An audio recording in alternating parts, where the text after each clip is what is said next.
Welcome back, folks, to Webb Military Museum. I'm Gary Webb, and this is my museum. Today we're going to talk more about World War II artifacts. This particular case highlights three veterans.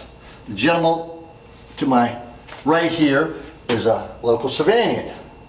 He was on the first wave of Iwo Jima with the 4th Infantry Division. He actually takes a camera with him. I've never seen a photo album of Iwo Jima, but this is one right here.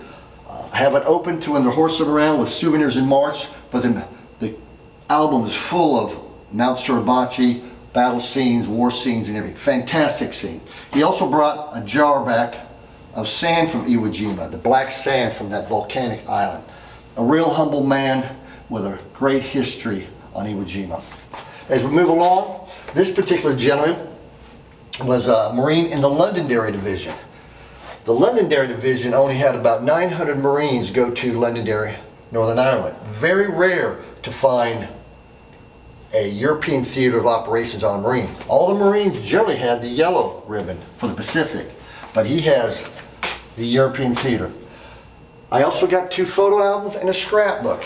Now, in the photo album, there are dozens of pictures of King of England, Churchill coming to visit the troops, and there's a citation in there that he has to sign that says, "I, Francis D. Williamson Jr., United States Marine Corps private, will have to abstain from alcohol for 2 months." Now, I don't know if that's possible since he's in Ireland and he is a Marine. Interesting guy. He lived to 97. Of course, we got some great helmets up here and some other medals to different people.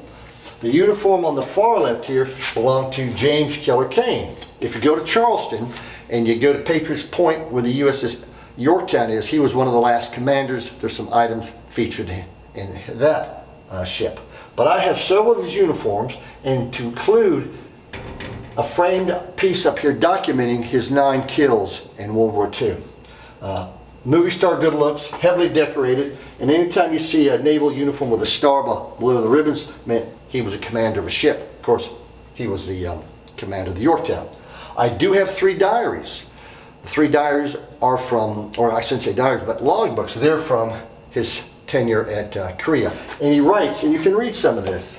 He writes, "One day in Killer Kane's life, strafed 20 trucks, strafed supply train, destroyed 3 armed men, burned 1 truck, sweeping the MiG alley," and then Killer Kane comes back to the carry and gets his pipe and his flask and has a nice evening. Highly decorated aviator.